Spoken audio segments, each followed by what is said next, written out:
Welcome to Leaders Arise with Joyful Julie. Join us as we explore life-changing, freedom-releasing biblical truths to empower leaders and patriots to reach their full potential, cancel out fraudulent beliefs, and increase in influence and financial success. Let's get started. Well, welcome to Leaders Arise, and I welcome all of the Leaders Arise tribe today, and I am super pumped. We have a guest with us today, Dr. DukePesta, and could you want to go ahead and say hi? Hey, everybody. How you doing? Yes, I'm super excited because in our previous podcast, we had been talking about the Overton window and about how there are certain efforts in society right now that are trying to change what is considered normal in our society and to change our thinking and behavior. And I am super excited to hear an expert in the field introducing to the audience an expert in the field on critical race theory, because when I first heard that term, I really didn't know anything about it. And I had to go through a whole education myself. And so I'm super excited that you're with us today and willing to share your expertise. Glad to be with you. So I am using as a basis for my interview today an article out of a magazine called The New American. And Dr. DukePesta wrote this article called Critical Race Theory. And under the title, the subheading or whatever, is under the guise of eradicating racism and division, critical race theory does the opposite. And that is one of the things that was so upsetting to me, in that I have been so proud as an American to see racism on the decline in our country, and more people of all races, colors, religions, ethnicities being treated for their character and what they contribute, and not based on all of those other things. And so it's extremely upsetting to me that we have this movement in our society. Yeah, it is. And you said it very well. Critical race theory is going in reverse. It is the argument that no progress has been made. You listen to CRT teachers, you listen to race baiting professors and public school teachers, you would think that minorities in this country have it worse today than they did in 1850. And it's just not true. In fact, the entire premise on which critical race theory stands, and you should know, critical race theory is not new. It's gone through a whole bunch of different name changes. It's been around for a long time. If you trace what is now known as critical race theory all the way back to 1848, you will see that the methodology is exactly the same kind of methodology that Karl Marx recommended in his writings, particularly the Communist Manifesto. You have to foment revolution. You have to get people to hate their history. You have to convince people through education that a radical change is needed, even in countries like ours, where it has been an uprising arch over 100 years about how much better it's getting. So critical race theory, by definition, is bringing back segregation. It is the argument, this one and only argument, that American society is so systemically racist from top to bottom that only white people, however you define that, only white people can get ahead. Now, anybody paying attention would know that that's just not true. In fact, this is not only is this the most diverse country in the world, the United States, it is also the one that has taken the most people who aren't white. I mean, when you think about it, for the last 50 years, 80%, 85% of our immigrants have been non-white. If indeed this was a systemically racist country, that couldn't be possible. So not only is this the most diverse country in the history of the world, it's also the most welcoming to non-white people. And once you puncture that lie, then the whole critical race theory worldview falls to pieces. So the progressive left needs to keep the grift going. It needs to convince children in particular that we are a horrible country, because the more people who don't understand our history, who don't understand what I just explained about our diversity and our relative tolerance and support for minorities, We can't let people know that, then there wouldn't be a problem. And if there's not a problem, then kids aren't going to revolt and hate their country. So critical race theory is pretending that this country is racist in ways that it's not, to convince people, particularly young people, that you have to radically change it. And what's the opposite of what we currently are? A free market capitalist state, we're still a constitutional republic. So the only way to run away from that is to socialism and global socialism. And revolution, ignorant revolution, is always required for that change. Well, and I just loved how you started out in your article talking about Andrew Gutman, who pulled his daughter out of a New York private school. And there's a quote that you share in your article, and it says, "I have received emails from parents expressing devastation for their kids as young as 5 years old, coming home after school, being taught to feel guilty solely on the color of their skin." So that just makes me sad, and then it makes me mad. And then the quote from him goes on and says, "I have received messages from grandparents who are feeling hopeless that their children are being turned against their own family." And that makes me super sad and super mad. And then the third section of this quote says, "And I've received notes from teachers being brought to tears because they are being required day after day to teach fundamentally divisive racist doctrines and to demonize their own students." And yeah, that's exactly right. I'm like, oh my goodness. So do you just want to jump into one of those subtopics there, like the poor parents? Well, this is the thing, right? Once you've it made people believe that this is a systemically racist country, then all aspects of our country are evil. Notice what they've done. Public schooling now is racism, right? Science itself. People laughed 20 years when the progressive left took over the humanities in colleges and high schools. And because, the humanities, who cares? But now they're using the same argument that science itself, that mathematics itself, these are steeped in white supremacy. I mean, how in the possible world could you argue that mathematics has anything to do with race at all? And yet that's what they're telling you. They're actually telling you that teaching math to kids in public schools is a form of curricular violence. You are doing open harm to them, particularly minority kids. And why?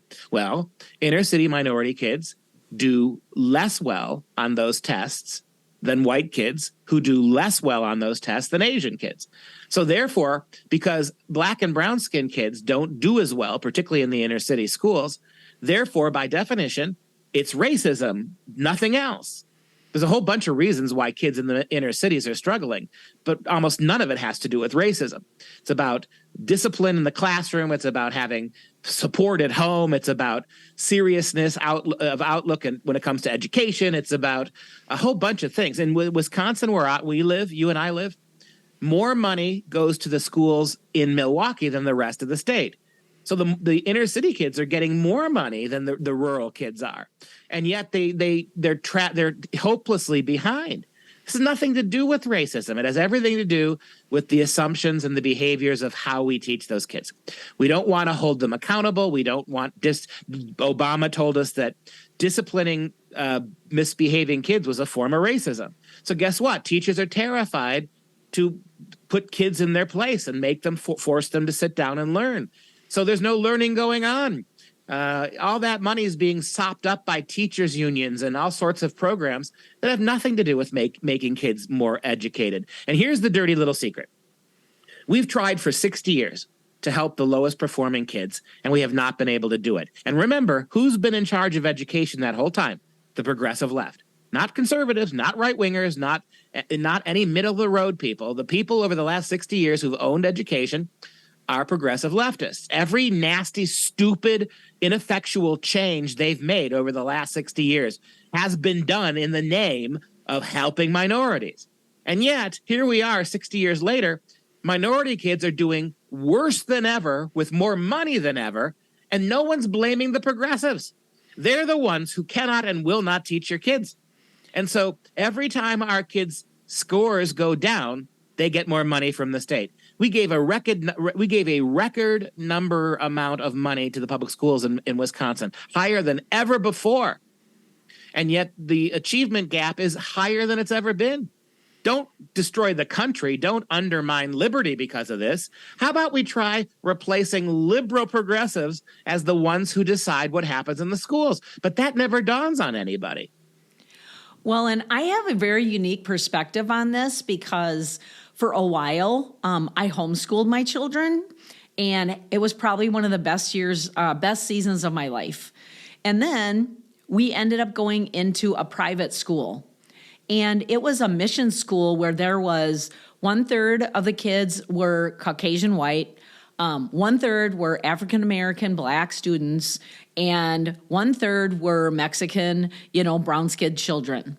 And the beautiful thing about this school was that all the students, our total focus was on having academic excellence. And there wasn't a lot of other things to divert the students' attention or their time. And parents, like poor parents and rich parents, were paying this money to come to this school so that their children could get a good education and not be in a school. This was when I lived in Illinois that had a lot of gang activity. But the beautiful thing is there were some of the brightest students were students of color.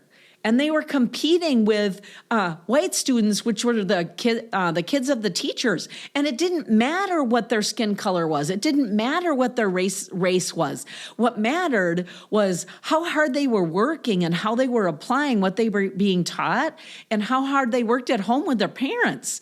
And these kids were excelling. It was absolutely beautiful. Yeah, you know what? There's nothing. This is what galls me about the progressive left who owns the education system. They are the racists. They are the ones. They are the ones that implicitly believe that minority kids can't compete. So how we're going to fix this is to not let anybody compete. Common Core was a scam that simply lowered the level of educational standards in the name of equity. Kids Black and brown skinned kids aren't doing well. So what we're going to do is artificially hold down high achieving white and Asian kids so it looks like everybody is equal because everybody's dumber. But even if they've done it, the gap between Black and brown school kids and white and Asian ones has grown even deeper. And so, again, if there's any such thing as systematic racism in this country, it belongs to the progressive left. They're telling Black kids, basically, you can't compete. So something wrong with you, and they blame it on racism. You can't compete, and so the only way we can fix your education is not to teach you, but get you to hate and mistrust education and to believe that subjects, even like math and science, are racially biased against you. So in other words, killing school is the only way to get us to quote unquote equity. Well, and I had to learn about that word equity because the word equity, the way they were using it, is actually means that everyone is like the same and gets the same no matter if they work hard or they don't work hard. And I was raised in poverty and I worked really hard. I was the first person in my family to go to college. And it was literally because I outworked everyone else. I'm not like super intelligent. I can't say, but I read books. I did my homework. I went in for extra help with the teachers and I worked my way into college and I worked my way, through that. And I worked my way through developing businesses. And so the thing is I think I get so frustrated at this because I'm like, if we would just keep the standards and children would be held to applying themselves again.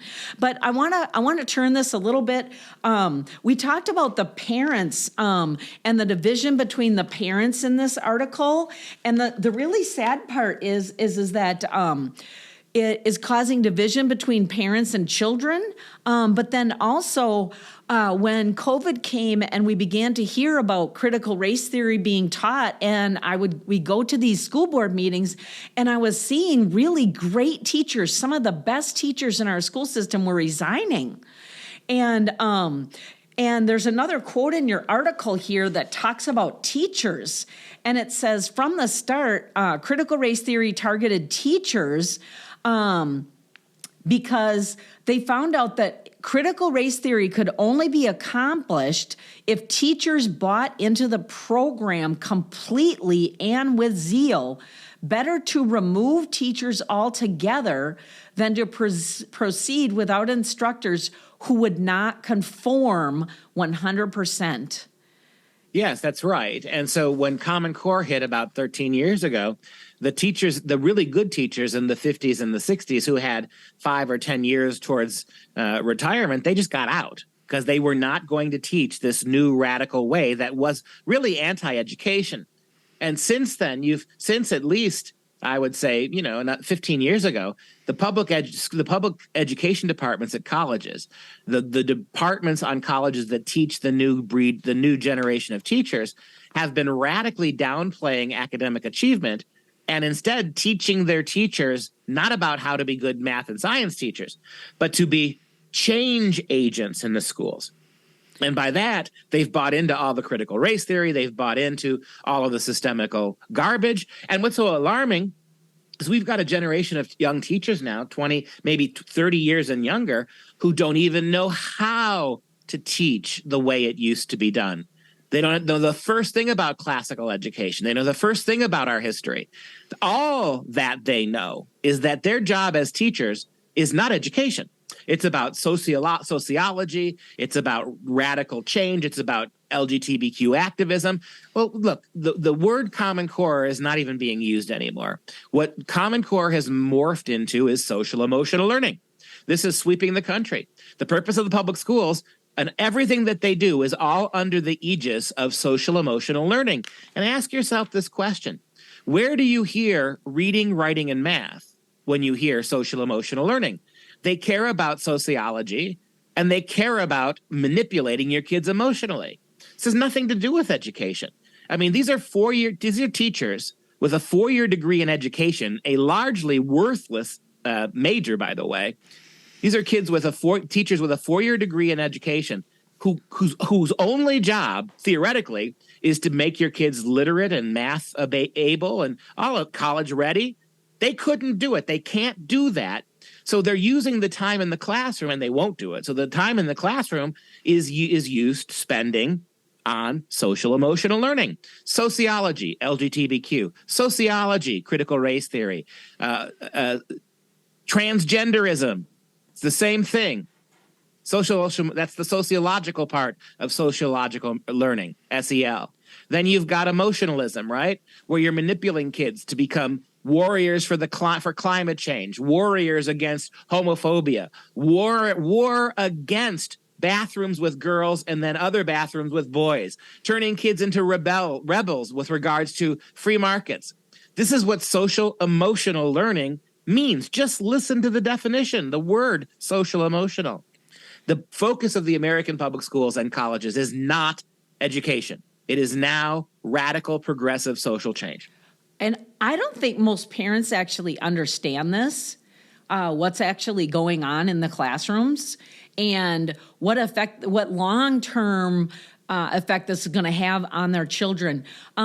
So, Dr. Pesta, I do want to continue our conversation, but if people want to hear more about what you've presented in the past, because we're not going to be able to cover everything on this podcast episode, where can they go for your videos or your own podcast? Could you just tell people how to find you and how to find out more information? Well, my organization is Freedom Project Academy, FPEUSA.org. We also have the Dr. Duke Show, which is a daily podcast that deals with all of these education issues. You can just type in the Dr. Duke Show at any of the free places where you get free apps. And then you can download the app. You can watch this for free. And every day in and day out, we have conversations about these issues. Well, I want to thank you so much for doing that, because when you came to Eau Claire and I watched your presentation, I was flabbergasted. I was offended at some of the things that were happening in our schools right in here in Eau Claire, because they had teaching materials that were actually describing parents as terrorists, and I was appalled by that. And when I came to your presentation, I was even more appalled because of some of the sexualized type content that they're putting into our school system. And this prompted me to go to school board meetings and try to talk to the school board about are these books actually in our school? And we found out that they were. And even at the school board meetings, when the parents got a chance to talk and they started to read out segments out of these books, there were gasps from the adults in the gallery waiting, and where we were all sitting in those chairs, at the content of these books that are in elementary school age libraries and middle school libraries. And it is against what a lot of parents would want. And so you say in your article that American public schools purged the English classrooms of the classics of Western culture, and that now we have books laden with extremely graphic materials and violence and things like that. Could you just cover that a little bit so that people realize the urgency of what we're talking about here? Well, one thing, it's been a couple of years since we've done a talk in Eau Claire, and we really should get back there. So you and I should talk about maybe doing another one, because it's gotten so much worse, and there's so many more obvious ways you can demonstrate how much worse it is. But in terms of this, not only are they reading bad books, they are not reading the good ones.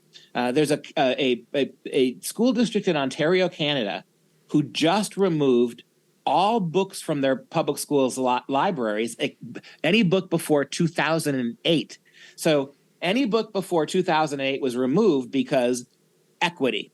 Those books were largely written by white people, and when they're not, they were still gotten rid of. The Diary of Anne Frank, for instance, was taken away. And so other books know nothing. And so notice what the public schools are saying. We're only going to let you read things that are 15 years old. That's it. Because theoretically, that's where there's a lot more woke books, right?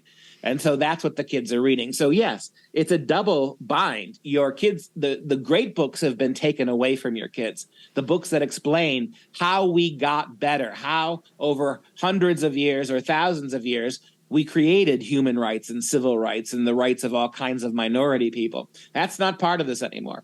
All you're getting is the CRT race hucksters and the LGBTQ radical sexual people. Those are the only books that your kids are going to be reading. And so basically 2,000 years of Western culture is being systematically erased.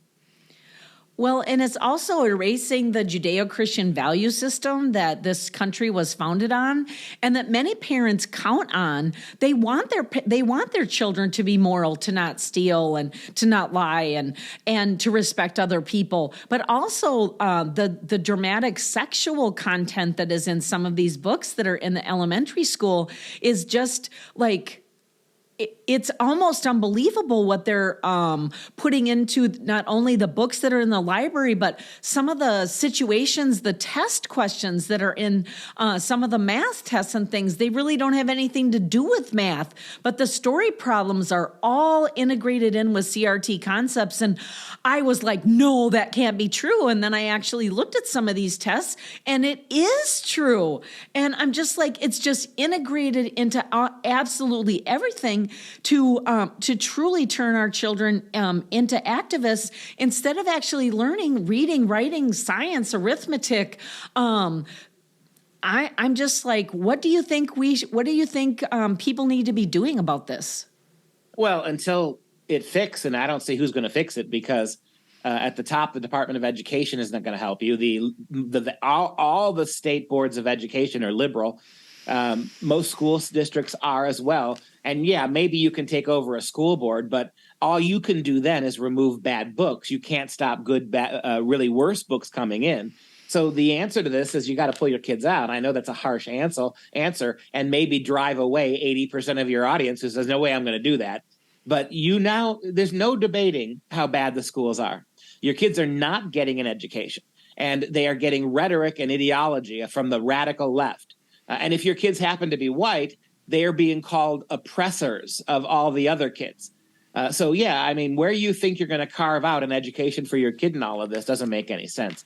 So you've got to consider this. You've got to consider finding alternative ways to educate your kids. There are private schools, there are Christian schools, home schools. If we're not willing to look into those, then in the end of the day, we get what we it's our fault, not theirs. You now know, you should know. How could you not know now what they're doing to your public schools? To keep sending your kids every day ultimately is on us, not them. Well, and it's something that I really hope and pray that the listeners of this podcast will go and search out, because you only find out if you actually go to some of these school board meetings or you join some of the organizations that are trying to fight this in your local area. And I'm really pleased because we had, some new private schools start up here. One of them,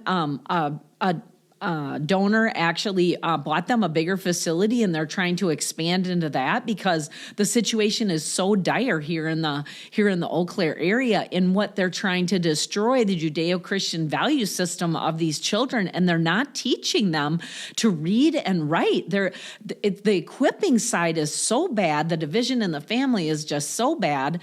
And then some of the other Lutheran schools and faith-based schools, many of them are actually have building program fundraising to try to expand the physical structures of their schools.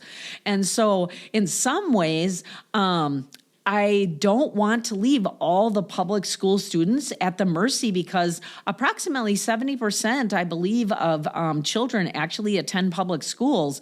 And so unless we want to live in a total culture that we become the drastic minority, we really need to promote conservative candidates and conservative values for school boards, city councils, county boards, president, mayors, every single office. We actually, I think we have to get more involved in taking back our country. Well, certainly that's true. And yet when we get power, we've got to use it. The Republicans are notorious for when you give them power, they don't do what they were elected to do. And when it comes to education, Republicans have been staggeringly unwilling to insert themselves in what's going on. So it's not just a matter of simply electing the right people. We've got to make sure we're electing people who are going to do what they say. With all due respect, Donald Trump said he was going to get rid of the Department of Education. He said he was going to fix the problem. He was going to do a bunch of things. He didn't do any of those things. In fact, the woman he put in charge of the Department of Education, Betsy DeVos, was a huge Common Core proponent who was working on Jeb Bush's presidential run to put Common Core in every school. So it's one thing to say that Donald Trump, undoubtedly, he was attacked on all sides. He was embroiled in all sorts of controversies and lies. But having said that, he's the guy who said he's going to fix it. He did not only did he not fix it, he put in charge somebody who was not going to fix it. When we put people in that we trust and they do nothing, it's pretty demoralizing. So not just a matter of putting the right people in, but people who will actually do what they say, because we need help at every level from government, at this point, to try to turn the tide against this, to pull back much of what the progressives have done. And usually when we put Republicans in, they don't push back. Well, I think President Trump did push back more than any president that I saw, and did some great things for Israel and pro-life. But I think being impeached twice, I think that's a difficult thing to get things done. And I think he has promised that if he's elected again, that he will make some drastic changes in the Department of Education. I'm certainly not telling people how to vote, but I am encouraging all of our listeners to pray about what to do to help to take back our country, whether it be in education or media or the arts and entertainment, in family and business, whatever it is. But the schools are the future of our culture. the children are our future. And so I pray and hope that a great army of leaders arise to help take back our country and to take back our educational system. Sounds right. Let's hope so. Yes. So thank you so much for your time today. I will speak with you offline about possibly sponsoring another talk in Eau Claire, Wisconsin. And just want to encourage you all to be praying. And you might need to deepen your relationship with the Lord, for there are difficult choices to be made and there are battles to be won. And so I'm with you. Pray up. I'm with you 100%. And I pray that every person who's listening to this podcast would keep in mind that God is calling leaders to arise. Thank you so much. Thank you for listening to this episode of Leaders Arise. For more information about my newsletter, speaking events, and coaching services, see newlifefortoday.com.